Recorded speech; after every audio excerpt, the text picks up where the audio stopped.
Hi there. In this video, I want to share 3 foundational skills that you must master to grow your small business successfully. If you develop these 3 skills, then you are equipped to handle any challenge that's going to come along the way in growing your business. So these are really paramount that you have these. So I used to think these 3 skills were just personality traits, that some people are just born with them, and rest of us just can't figure out or just too bad out of luck. But over the years, I've learned that through deliberate practice and specific actions, that you can actually develop these skills. So every great leader and small business owner that I've met possesses these 3 skills. They're all hardworking, so they have the skill of hard work. They're self-disciplined, and they are persistent. So these are 3 foundational skills. Yes, you'll need to be good at marketing, you'll need to get good at sales and how to manage your staff and all of those things. But if you lack these 3, then the business can only be mediocre at max, right? So that's why we want to develop these, so that way we don't want a mediocre business. We want our business to be amazing. All right, so let's dive into how you can build those. So skill 1, the skill of hard work. A lot of times people think that developing the skill of hard work just comes down to willpower or being really motivated. And I'm here to share with you that it's really about having clarity and purpose behind your action. Most small business owners, unfortunately, fail to have a long-term vision and a purpose within their business. And the old wisdom is true. If you aim at nothing, you'll hit it every time. So how do you get clarity, vision, and a purpose behind your business? So the actionable strategies that I want to share with you would be, you want to block an hour to write down some of these thoughts. And I always say, think on paper. That's going to give you much more clarity about your thoughts. So in that hour, I want you to write down in detail what you want your life to look like in 10 years from now. So write down, what type of income do you hope to earn in 10 years from now? How do you want your business to look in 10 years from now? How do you want your family life to look like? How do you want your health to look like? So all of these are going to give you a strong meaning behind why you're doing all these work, and it's going to propel your actions towards specific goals that you have for yourself that are important to you. So once you have written those different outcomes down, I also want you to write down the why behind those. What is the purpose of you wanting to achieve those different things? So all great businesses and great leaders have a purpose for the work that they're doing, or they have a purpose and a meaning behind the work that they're doing. So that's what I want you to try to develop. So when you have a crystal clear vision and a long-term purpose, you stop to rely on external things to give you motivation or willpower. You're intrinsically motivated to do the hard work that's required for you to grow your business, and it becomes a lot more natural. So think about it like this, analogy I could give you is like if a bear is chasing you, you're going to try to run as fast as you can. You're not thinking about, are you going to be motivated to run? Are you going to have the willpower to run? You have a strong purpose at that time. You're trying to survive. So that's the similar mentality that we're trying to build here. When you have a strong why and a purpose behind the work that you're doing, you are going to eliminate anything that's going to be in the way of stopping you from doing the hard work. So you're going to be working a lot harder. So once you have a vision for your future and you have a purpose behind the work that you're doing, then the second skill is going to be self-discipline. And again, just a quick side note, these 3 skills are really interrelated. One kind of builds on the other one. They're not necessarily in one specific order, but as you work on building these skills, they all start to become more natural and feed off of each other. So anyways, for the second skill, the skill of self-discipline, how do you go about developing it? Essentially comes down to 2 things.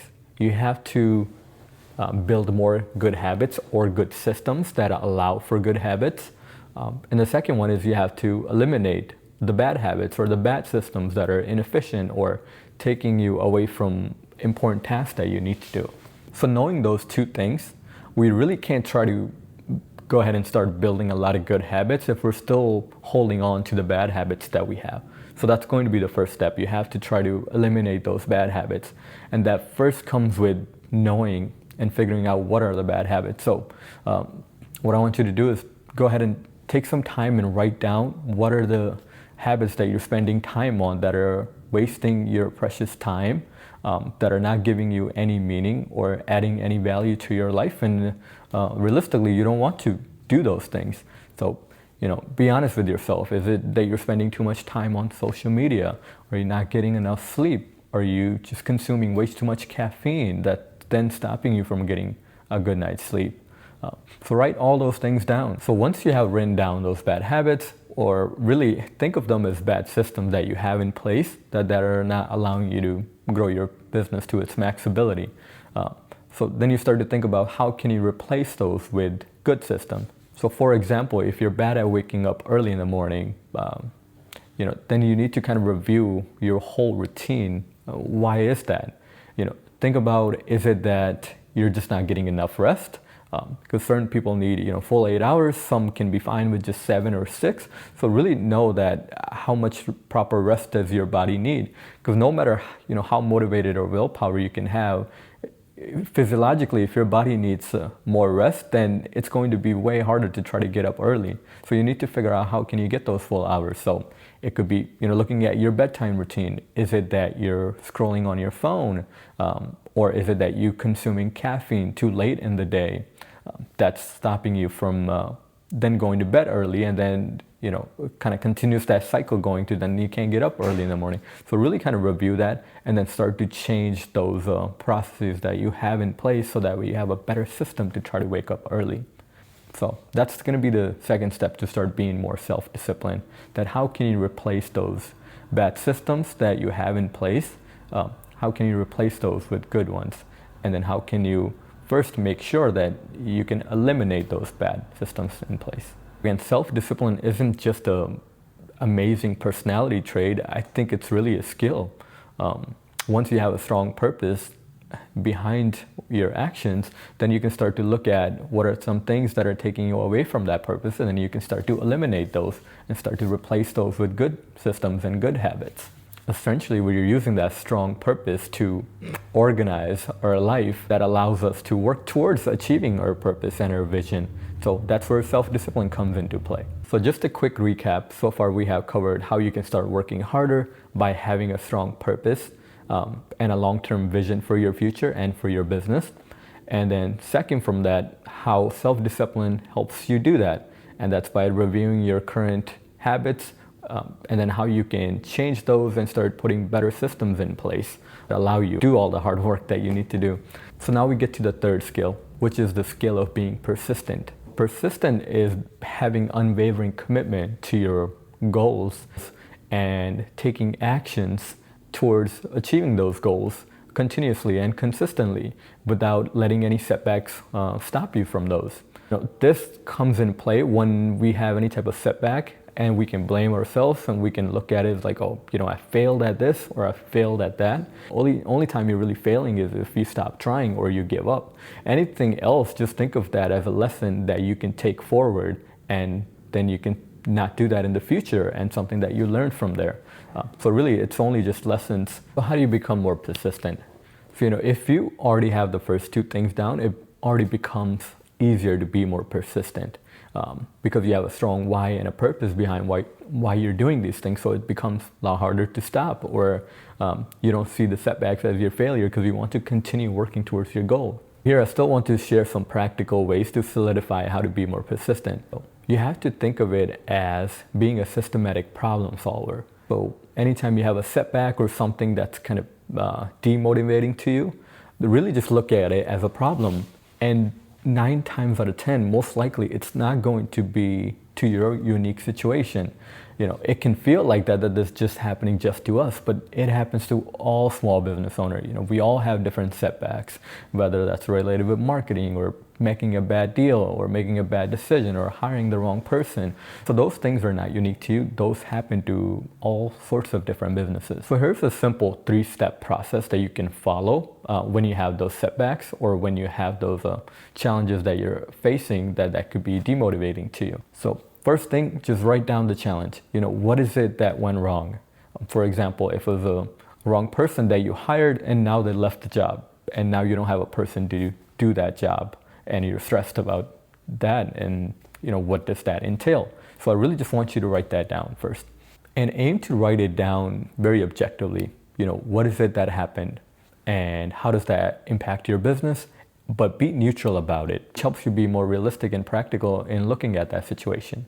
So once you have written that down, then go ahead and write down what are some possibly next 3 to 5 steps that you can take to take care of that problem. For example, are you able to hire somebody else? Are you able to talk to the client if it's a client that their project is going to be delayed? Just be transparent to them, and most times you'll be amazed how graceful or understanding people can be. I know that there are obviously certain people that are just not going to hear it, but either way, that's a bit of a tangent. Mainly, I just want you to write down 3 to 5 things. That what are some things that you can do about it? What are some actions you can take on those things, rather than just stressing about it and letting it demotivate you? And once you have written down those 3 to 5 steps that you can take a look at them, see which one makes the most sense to you, and then go ahead and take the action. So action cancels the panic that you're feeling about that challenge or that setback. From those 3 to 5 things, which one makes the most sense to you? In regards to resources you have available, or practically which one can you implement the fastest? So just pick an action and then go ahead and take it. That is going to help you navigate these setbacks and challenges in a lot better systematic way, rather than it just being you feeling like that you're just putting out fire after fire. And once you have taken care of that problem, you can write down for future, or you have a good reference for future if you were to face that setback again, how you can solve it, or current systems that you have in place, so that way you don't have that problem in the future. We'll be able to do that for some problems. We can't do that for every problem, but still, this is going to help you in the long run to feel less stressed and just continue navigating different setbacks and challenges. So some closing thoughts. These 3 skills really go hand in hand. Hard work, self-discipline, and being persistent. So the more you work on one, the stronger it makes the other ones as well. And I'm paid of hearing from other people in the industry, or like on YouTube, where there's like, if you're just not working hard, you're just not meant for business, or you're just not built for this, do something else. And I don't think that's a great message that we're sending to people, because then we're just saying that essentially you're just doomed, that you're just not a hard worker. But I really think if an individual can find a strong purpose and have a long-term vision, it becomes a lot easier to work harder. When we don't have a purpose, it's easy to just start a project and then cancel it, or not follow through on things, because we don't have an intrinsic motivating factor. I hope these actionable strategies help you on how you can start working harder and be more self-disciplined and be more persistent. Let me know if you have any questions or concerns. Comment those down below. Try this for yourself, see if it's helpful. If it's not helpful, let me know what you were struggling with, and then I can see how I can try to best answer that. So take care.